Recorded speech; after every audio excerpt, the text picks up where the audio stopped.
Komunisme itu sebuah ajaran yang sekarang justru sangat berbahaya karena dua negara besar di dunia ini, yaitu Peking RRC dan Putin di Rusia, itu masih kental komunismenya. Ya, pertama kita harus tahu Putin itu, kakeknya Putin itu adalah juru masak, kepala juru masaknya Lenin. Ya, Lenin itu adalah pendiri komunisme Rusia, Bolshevik. Itu kakeknya si Putin inilah juru masaknya. Nah, kemudian yang namanya Xi Jinping ini, yang sekarang presiden di Cina, ini adalah orang yang sangat kental di dalam dirinya itu ajaran Marxisme Leninisme. Jadi orang bilang nggak komunis, enggak. Ini mereka cuma bersiasat, ya bersiasat. Jadi kalau Indonesia ini dikaitkan, maka Indonesia ini sebenarnya dulu hampir menjadi negara ketiga terbesar komunisme di dunia. Ketika Mosso dan kawan-kawan berusaha memberontak mengambil alih tahun 48, seperti panitia tadi sudah katakan. Dan tahun 65 juga dicoba lagi. Nah, sekarang panitia mengatakan ancaman komunis di Indonesia sudah sangat nyata. Memang nyata, cuma yang sekarang ini yang saya sering sebut sebagai KGB. KGB itu komunis gaya baru. Komunis gaya baru lebih bahaya karena dia tidak menampakkan fisiknya, ya. Dia itu ada gerakannya. Gerakannya nyata, ya. Tanda-tandanya apa? Tanda-tandanya itu gerakan komunis nyata adalah kebenciannya terhadap Islam. Itu aja yang kita sadari selama 8 tahun 9 tahun ini. Karena ketika gerakan kebencian terhadap Islam itu dilakukan secara sistematik dan terstruktur, maka hanya komunis yang bisa melakukan itu.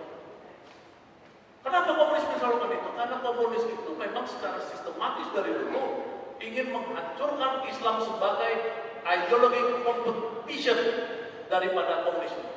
Dia merasa bukan neoliberal sebagai kompetitornya. Tidak, karena neoliberal itu tidak mengajarkan tentang kolektif ownership seperti yang tadi panitia sampaikan. Dalam Islam ada juga kolektif ownership, ada.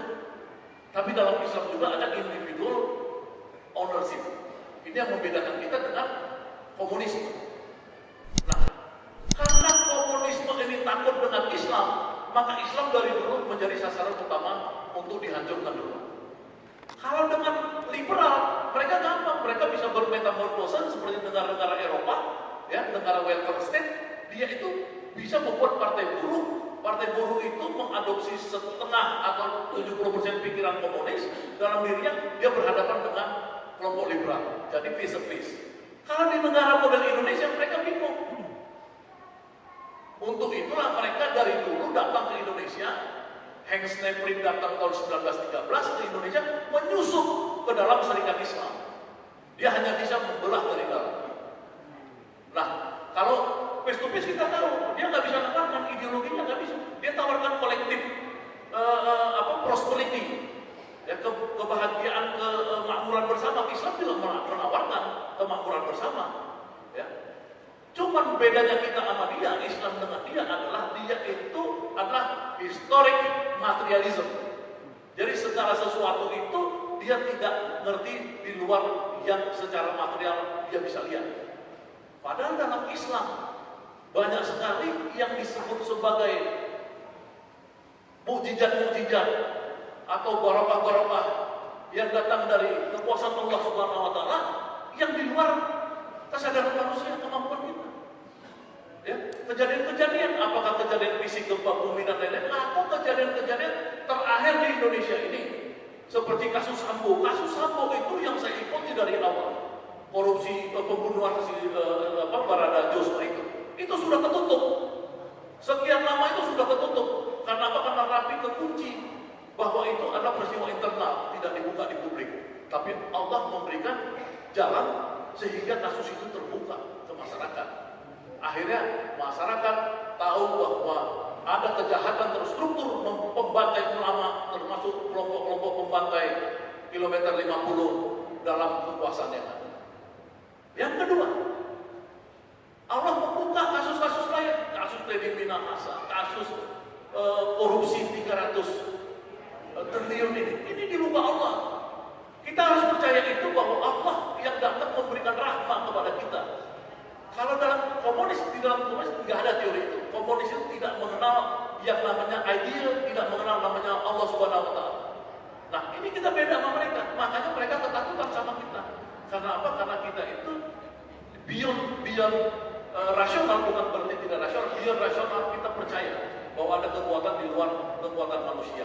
Jadi kita face itu komunis itu susah melawan kita. Teman-teman sekalian, kita waspada terus. Saya tahu gerakan-gerakan itu karena saya dulu aktif di waktu saya di mahasiswa, saya aktif baik di ITB tahun itu maupun di lingkungan kampus-kampus, ya, antar kampus di Jawa Barat atau di seluruh Indonesia dengan kelompok yang disebut ekstrem kiri dan ekstrem kanan. Jadi yang kirinya juga saya tahu. Saya bisa menyebut ini komunis, teman-teman saya juga yang dulu sama-sama aktivis. Jadi mereka bergerak, gitu loh. Nah, mereka bergerak, kita bergerak juga. Jangan sampai kita kalah. Ya, karena kita yang susahnya ini kita mau menang, mereka main curang. Ya, karena kan dari dulu di kampus-kampus juga mereka suka main curang. Nah, kita lihat nih misalkan ke depan 2024 kalau terjadi pemilu, ya saya nggak usah ungkap saya milih siapa. Teman-teman udah pasti tahu saya milih siapa ya. Saya sebenarnya pengen milihnya Pak Gatot kalau Allah menghendaki. Cuman saya ada milih someone, teman saya juga di aktivis dulu, ya. Itu belum apa-apa, di mana-mana dihancurin gerakannya oleh aparatur, oleh kekuasaan-kekuasaan yang ada sekarang. Ini nggak fair. Nah, dalam keadaan tidak fair ini ke depan kita harus bersatu padu, kuat, jangan takut. Jangan takut, lihat saya udah berkali-kali di penjara, saya nggak pernah takut. Bukan saya maksudnya mengecilkan ini, enggak, saya punya keluarga juga. Bahkan istri saya orang Belanda, nakis masuk berobat ke psikiater sekian lama setelah saya di penjara kemarin dengan Jokowi. Tapi kalau itu memang resiko dalam perjuangan, jangan pernah mundur, itu maksud saya. Takbir, Allahu Akbar. Kita nggak boleh mundur. Terima kasih, itu pengantar dari saya. Wabillahi taufiq wal hidayah. Wassalamualaikum warahmatullahi wabarakatuh. Baik, takbir. Luar biasa pengantar yang disampaikan oleh Bapak Syahganda Nainggolan. Untuk beliau sangat merasakan, ya, beliau aktivis senior dari Orde Baru kemudian reformasi hingga saat ini. Baik, kita akan masuk ke materi kedua yang akan disampaikan atau dipaparkan dari perwakilan Kodam 3 Siliwangi, Bapak Kolonel Kavaleri Raden Ahmad Budiono. Beliau adalah staf ahli bidang ideologi dan politik. Ya, kita ingin dengar bagaimana di wilayah yang daerah kekuasaan Bapak, ya, di Siliwangi ini tentang perkembangan komunis khususnya. Enggak Pak, waktunya 10 menit juga.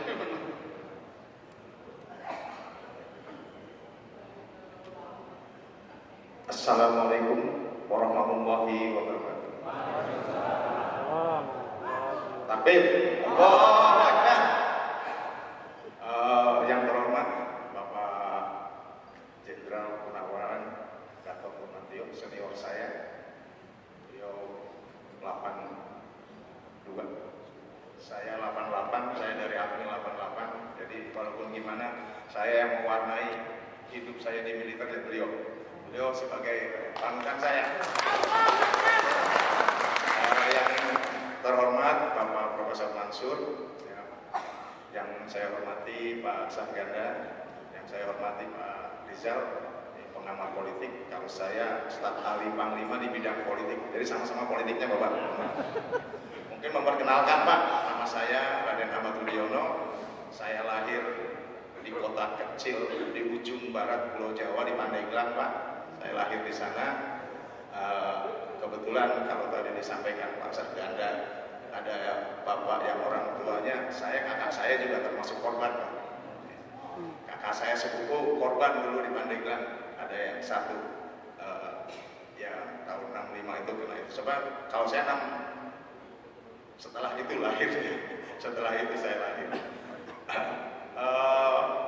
Mungkin kami mohon maaf mewakili Panglima di sini karena Panglima sendiri ada kegiatan, kalau beliau ada kegiatan RI 1 tentunya beliau harus hadir mempersiapkan diri.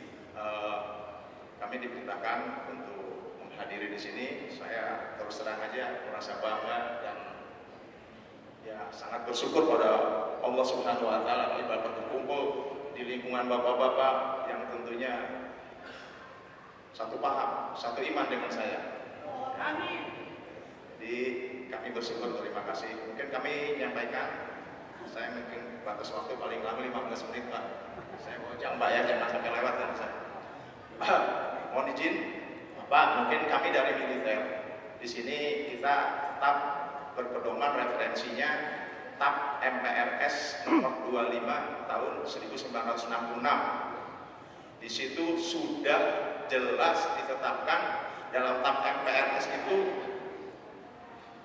komunis PKI itu dibubarkan dan sampai saat ini tidak boleh, belum ada perubahan karena TAP MPRS itu belum dicabut. Jadi kita sama-sama bagaimana nanti jangan sampai TAP MPRS itu dicabut. Kalau dicabut nanti mereka selalu ini. Ya. Terus yang berikutnya mungkin secara ini aja sistematis saya sampaikan bahwa PKI ini kan komunis ini yang masuk ke Indonesia ada 3 jalur. Satunya yang tadi sudah sampaikan oleh Pak Saganda, ada yang dari China, ada juga yang dari Rusia, ada juga yang dari negara-negara Eropa. Ya. Nah, mereka tentunya bergerak di Indonesia ini sudah beberapa kali melaksanakan pemberontakan-pemberontakan yang mungkin dalam sejarah yang akhir-akhir ke sini sejarah itu mulai dikaburkan. Ya, mari kita sama-sama, ya, orang-orang Muslim jangan sampai itu terjadi lagi. Sejarah jangan sampai dikaburkan. Anak-anak kita semua harus tahu tentang sejarah itu. Ya. Karena kan larinya pasti yang menghalang-halangi PKI itu orang Muslim terutama dengan TNI. TNI juga kebanyakan petinggi-petinggi yang Muslim, termasuk beliau Pak Abdul Haris Nasution, itu yang waktu itu kan ketua MPRS-nya beliau. Nah terus yang berikutnya untuk gerakan-gerakan mereka yang sekarang dilaksanakan,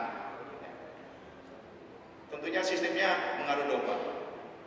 Apabila dia sedang lemah, dia tidak akan bergerak secara terang-terangan. Dia pelan-pelan. Dia mengikuti sistem gunung es. Gunung es itu kalau es di dalam air, yang di bawah itu besar, di atas itu munculnya hanya sedikit. Ya. Nah, terus berikutnya, dia akan masuk ke kaum-kaum yang memang membutuhkan bantuan-bantuan. Dia akan masuk. Nah, sekarang sudah banyak masuk ke organisasi-organisasi, bagaimana baik itu di pemerintahan, baik itu mungkin organisasi-organisasi lain keagamaan, dia masuk. Ya, kami tidak menuduh ya, tapi kita coba kalau tadi mungkin kami di belakang bicara kok nggak kelihatan, karena dia nggak kelihatan juga dia bergerak secara kontra intelijen. Dia menggunakan cover. Mungkin di sini dia ikut di kelompok kita ngajinya bagus segala macam, padahal dia sudah mulai narikin satu-satu, dibaiat ke dia. Nah, ini yang harus waspadai. Makanya kita harus saling mewaspadai. Ya kita kalau memang nggak ada bukti menuduh jangan, ya. Menuduh jangan, tapi mewaspadai apa-apa yang ada di lingkungan kita. Ya. Itu yang harus kita ini kan. Jadi rekan-rekan sekalian, bapak ibu sekalian, saling waspada terhadap kegiatan-kegiatan itu, karena akan ada di lingkungan. Nah, yang lebih parah lagi, tolong ke anak-anak kita, yang sedang mencari jati diri, anak SMA, anak kuliah, kebanyakan masuk di situ. Ya, ini kan kalau di komunis itu termasuk radikal kiri, tapi ada juga radikal kanan, ada juga radikal lainnya yang istilahnya di dalam kita di TNI yang kita ini kan. Nah, tentunya